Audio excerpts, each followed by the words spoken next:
O número de mortos na operação chegou hoje a 27, segundo a Secretaria de Segurança Pública de São Paulo. Essa é a operação mais letal da Polícia Paulista em mais de 30 anos. A Secretaria afirma que todas as mortes são investigadas minuciosamente pela Delegacia de Santos e pela Polícia Militar. Vamos continuar nessa pauta agora com o André Carneiro, que é presidente do Conselho Nacional dos Direitos Humanos. Sakamoto me acompanha aqui para essa entrevista. Bem-vindo, André. Boa noite. Bom, te pergunto, como é que você está vendo todos esses dados, uma operação mais letal da Polícia de São Paulo nesse intervalo de tempo? Boa noite, Diego. Boa noite, Sakamoto. Boa noite a todas as pessoas que nos ouvem, nos assistem pela internet. Bem, de fato, o Conselho Nacional dos Direitos Humanos recebe a notícia desses dados de forma bastante preocupante. É assustador o número de pessoas que foram mortas em razão dessa Operação Escudo, e foi justamente esse número elevado de pessoas mortas que nos levou a realizar uma missão emergencial no estado de São Paulo. André, boa noite. Leonardo Sakamoto aqui. Quais foram os principais achados de vocês com relação a essa operação? Inicialmente haviam sido 13 mortes, já subiram a 27, né? Mais de 800 pessoas presas, né?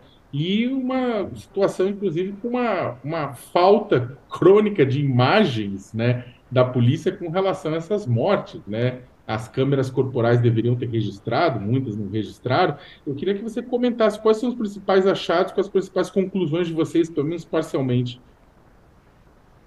Bem, Sakamoto, a primeira informação que o Conselho recebeu, ainda no dia 2 de agosto, era de que, na verdade, para além das mortes, havia também um conjunto de violações de direitos humanos ocorrendo durante a Operação Escudo.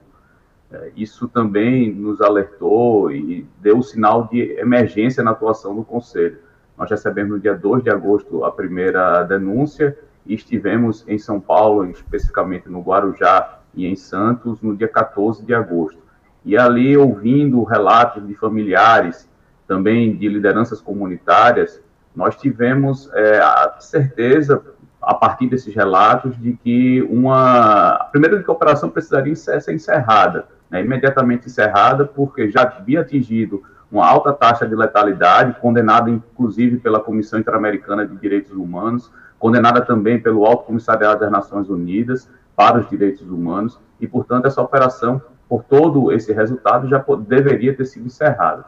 Mas, além disso, a partir desses relatos, nós tivemos a informação de que também existiam outros excessos sendo praticados pelas forças policiais, como, por exemplo, a destruição de casas e barracos, a entrada em domicílios sem ordem judicial, a realização de casos ou prática de tortura com algumas pessoas. Uma das famílias relatou que ouviu pessoas, 2 policiais entrarem na comunidade com 2 jovens e saírem esses 2 jovens desse encontro com os policiais bastante ensanguentados e os policiais com as mãos enfaixadas. Para além disso, nós tivemos notícia também de pessoas que foram deixadas sem o devido socorro, foram efetivamente vítimas de disparo de arma de fogo e passaram ali 4, 5 horas até serem socorridas. Então, são diversos os sinais de violações de direitos humanos e, a partir dessas informações, o Conselho, então, expediu uma série de recomendações, mais de 20 recomendações para o governo do Estado de São Paulo, recomendações também ao Ministério da Justiça, ao Ministério dos Direitos Humanos e Cidadania e ao Ministério da Igualdade Racial. Em relação a essas recomendações, Sakamoto, o Conselho não está inventando a roda. Na verdade, o que se busca é apenas que o Estado de São Paulo observe o Estado de Direito, que observe os parâmetros internacionais de proteção dos direitos humanos, tanto na investigação das mortes decorrentes da atividade policial, como também, inclusive, nas próprias operações policiais. Agora, André, sobre essa conversa com o governador, com o secretário de Segurança Pública, ela existe? Há um espaço para o diálogo? Infelizmente, até agora, não, Diego. Nós, desde o primeiro momento, desde que recebemos a denúncia, nós expedimos um ofício ao governador e também ao secretário de Segurança Pública, solicitando uma agenda para que pudéssemos discutir, enfim, as informações mais precisas acerca da operação, Infelizmente, até o presente momento, não foi possível a realização dessa audiência. No primeiro momento, ela chegou a ser agendada para o dia 24 de agosto, mas, infelizmente, no dia da audiência, no dia da reunião, o secretário de Segurança Pública desmarcou, cancelou essa reunião sem uma outra data, sem definir ou indicar uma outra data. Em razão disso, nós, inclusive, realizamos uma audiência pública para apresentar o relatório preliminar do CNDH e também convidamos o secretário de Segurança Pública e o governador para estarem nessa audiência pública, participarem e, enfim, discutirem, debaterem os resultados da Operação Escudo. Isso é, inclusive, um dever legal do secretário de Segurança Pública e também do governador. Está previsto na Lei 13.675 de 2018, né, que institui a Política Nacional de Segurança Pública. É dever tanto a transparência como também a submissão ao controle externo, ao controle social, à participação social. Então, essas atividades de segurança pública, para serem efetivamente conforme a lei, precisam se submeter a esse controle social. E, infelizmente, até o presente momento, temos tido dificuldade nesse diálogo com o governo do Estado de São Paulo. André, só uma outra pergunta também com relação à questão do diálogo, né? Porque o que a gente tem em tese, né? O Ministério da Justiça, a Secretaria, o Ministério dos Direitos Humanos, o Sistema Federal, ele, claro, ele tem as suas competências, né? Enquanto a esfera estadual, outros entes federais também têm as suas competências. Ninguém está falando de invasão de competência, mas há algo que a esfera federal poderia fazer nesse sentido, diante de uma inação, ou pelo menos diante de uma falta de informação dada pelo governo de São Paulo, algo que o governo federal possa cobrar, alguma coisa nesse sentido, ou o âmbito é necessariamente judicial?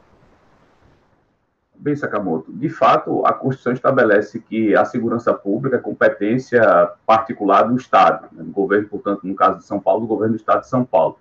Por outro lado, como eu disse, essa lei que instituiu a Política Nacional de Segurança Pública, ela cria o Sistema Único de Segurança Pública, o SUSP, e coloca o Ministério da Justiça como órgão central dessa Política Nacional de Segurança Pública, e órgão capaz e responsável por coordenar as atividades da segurança pública. Então, o Ministério da Justiça tem, sim, responsabilidade sobre o caso, sobre segurança pública, de modo geral, tanto que o seu nome é Ministério da Justiça e Segurança Pública, nesta atual composição, e, portanto, nos parece que pode, sim, tomar à frente, solicitando mais informações, cobrando mais informações do governo do Estado de São Paulo sobre a operação.